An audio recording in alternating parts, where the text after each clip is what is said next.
Samuel Morebailly, bonjour, merci d'avoir accepté de nous recevoir pour cet échange à propos de l'élaboration de la déontologie des urbanistes. Tout d'abord, qui êtes-vous et pourquoi l'OPQU a-t-il fait appel à un professionnel tel que vous? Je suis professeur de droit, spécialisé en droit des professions et avocat au barreau de Paris, et qui accompagne un certain nombre de professions dans leur démarche de structuration et d'écriture de déontologie, notamment les infirmiers, les paysagistes, à présent les urbanistes. Pourquoi élaborer une déontologie de la profession d'urbaniste? La déontologie permet en fait de structurer un discours professionnel, des valeurs professionnelles et de proposer un outil de prise de décision au quotidien.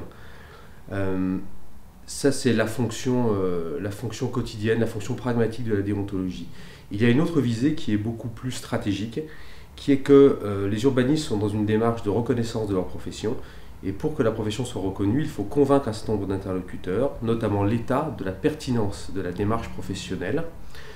Dans ce cadre particulier, il est tout à fait important d'avoir une déontologie qui montre aux tiers, notamment aux clients, notamment aux employeurs, que les urbanistes ont un certain nombre de valeurs, qu'il s'agit de les respecter, que celles-ci ont un intérêt. À quoi et à qui va servir la déontologie de la profession d'urbaniste? La déontologie sert à la fois aux professionnels et à l'ensemble de leurs interlocuteurs. On se pose une question et au lieu d'être seul soi-même face à ses questionnements et face à ses propres valeurs, on peut utiliser un instrument qui est le résultat d'une réflexion collective. Mais la déontologie, elle sert aussi, et peut-être même avant tout, aux tiers. Une déontologie, cela sert à protéger les interlocuteurs des professionnels, notamment leurs clients. Les professionnels ont une compétence qui n'est pas partagée entre guillemets en face d'eux, qui n'est pas partagé par leurs clients. La déontologie leur impose des devoirs qui sont notamment celui de prendre en compte l'intérêt du client. Il en est de même des employeurs. La déontologie est très importante dans le sens où elle permet de trouver un équilibre, en tout cas on l'espère, entre l'indépendance indispensable à l'urbaniste qui exerce une fonction intellectuelle et qui a un devoir de conseil, j'allais dire, intransigeant et honnête, et l'intérêt de celui qui l'emploie qui a intérêt à employer quelqu'un qui n'aura pas une langue de bois, mais qui va lui dire le plus exactement possible quels sont les enjeux de l'intervention, les risques, les avantages et les inconvénients de cette dernière. Quels sont les principes qui ont dicté la conduite de ce travail? Le travail a été mené par un groupe de travail d'une dizaine de personnes, avec des principes extrêmement clairs qu'on peut décliner autour de l'idée d'ouverture. Il s'agissait d'une ouverture professionnelle, en disant par exemple il faut absolument que tous les modes d'exercice de la profession soient représentés dans le groupe de travail, public, libéral, privé, employeur, salarié. Ça, c'était une première idée. Il y avait une deuxième idée qui était il faut que la déontologie suscite l'adhésion de la communauté professionnelle, notamment quel que soit le confort d'installation ou l'âge. C'est-à-dire qu'il nous fallait des urbanistes expérimentés, des urbanistes qui étaient passés dans différents modes d'exercice et de jeunes urbanistes, voire des urbanistes débutants qui se posent un certain nombre de questions, qui ne connaissent pas les mêmes problématiques que ceux qui sont déjà installés dans la place. Pour qu'une déontologie fonctionne, il faut que la communauté professionnelle l'accepte et il faut que les tiers trouvent ou comprennent l'intérêt à la déontologie, ce qui veut dire qu'on a inclus dans le groupe de travail des représentants syndicaux et d'associations qui s'intéressent à la question du cadre de vie et de la ville. Est-ce que vous pouvez nous expliquer comment a fonctionné le groupe de travail qui a progressé sur les principes que vous venez d'indiquer? Nous nous sommes réunis à peu près une dizaine de fois. Une première fois pour essayer de cadrer, de comprendre les questions, les spécificités de l'urbanisme par rapport à d'autres professions notamment. Une dernière fois pour une réunion de synthèse de ce qui avait été fait auparavant, pour avoir un texte relativement lisse et cohérent. Et entre cela, je crois, 8 séances. Pour un texte qui fait à peu près une soixantaine d'articles, on est dans la moyenne habituelle d'une discussion de 6 à 8 articles par séance, ce qui nous donne à peu près en moyenne 1 heure de discussion par article. Systématiquement, les arguments sont échangés, chaque mot évidemment c'est du droit, est pesé, est travaillé, est défini quand il y en a besoin, pour avoir un texte qui soit à la fois lisible et opérationnel tout de même. C'est technique, c'est une production juridique. Quelle différence faites-vous entre responsabilité et déontologie, mais également quelle est la valeur du texte de déontologie qui va être élaboré et finalisé? La valeur juridique de la déontologie, il s'agit pour l'instant d'un document qui est un document institutionnel de l'OPQU, qui a vocation éventuellement à être adopté par d'autres institutions du champ de l'urbanisme. Cela veut dire qu'à l'intérieur du fonctionnement de l'OPQU, la déontologie s'applique Et on peut imaginer que ce soit un des supports de travail et de l'action de l'OPQU, et que, ça c'est l'aspect un peu désagréable, négatif, mais qui est très secondaire, qui rejoint la responsabilité, on peut imaginer que ceci soit le support d'une sanction disciplinaire éventuelle pour un professionnel qui ne voudrait pas respecter la déontologie. La valeur d'un écrit juridique, prenons les choses très à la base, dépend du support dans lequel se trouve l'écrit. Alors on pourrait imaginer à terme que la déontologie devienne un décret en Conseil d'État, comme pour d'autres professions, auquel cas elle sera intégrée dans le droit de l'État. Mais dès à présent, on peut parfaitement s'imaginer que la déontologie fasse l'objet de renvois dans des contrats. Je suis un urbaniste privé, je passe un contrat. Et dans mon contrat, je dis avec mon contractant, le contrat s'exécutera dans le respect de la règle déontologique. Eh bien, la règle déontologique devient une règle contractuelle de ce fait-là, et comme dit le Code civil, les conventions sont la loi des parties. Et donc en fait, on pourrait imaginer qu'avec une utilisation intelligente, techniquement un petit peu fine, la déontologie devienne très rapidement la loi de l'urbanisme, en quelque sorte. Sur les liens à présent entre responsabilité et déontologie, la responsabilité, c'est un mécanisme qui joue quand quelque chose s'est mal passé dans une relation. On va dire, puisque ça s'est mal passé, on va en tirer les conséquences. Pécuniaires, par exemple, pour compenser, ou en termes de sanctions, d'un point de vue pénal. La déontologie, c'est l'opposé de cela, dans le sens où, dans une déontologie, on essaye d'anticiper des questions, et on essaye de faire en sorte que la relation se passe bien. Je vais prendre un exemple.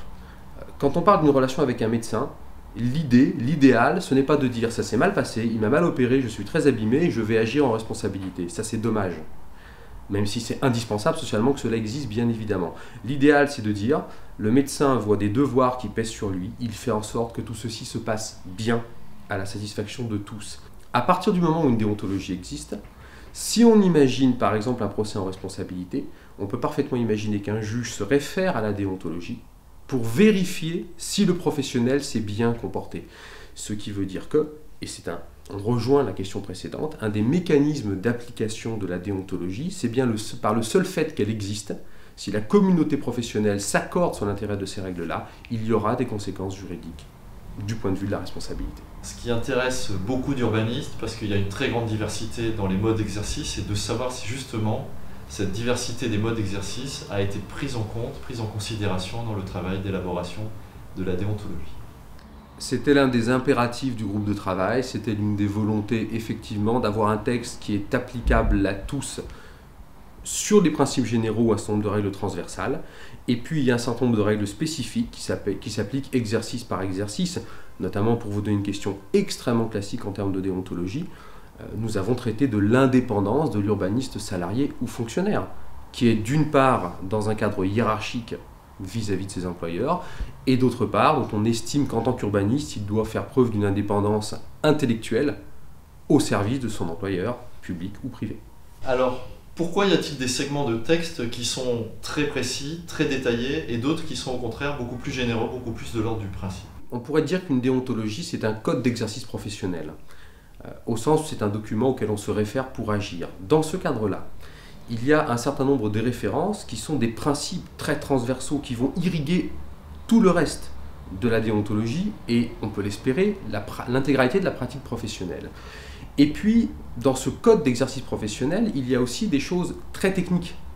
Très techniques, notamment lorsque le code reprend un certain nombre de normes juridiques supérieures ou de normes qui s'imposent à l'urbaniste.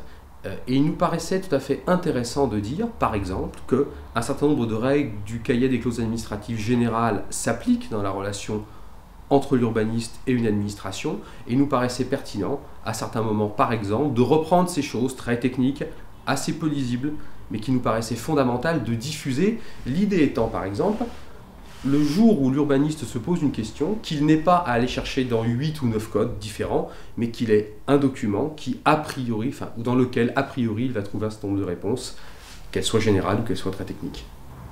Qu'est-ce qu'on entend par phase de concertation? Quelle est la fonction de cette phase de concertation? Quand on élabore des règles, on fait un certain nombre de choix.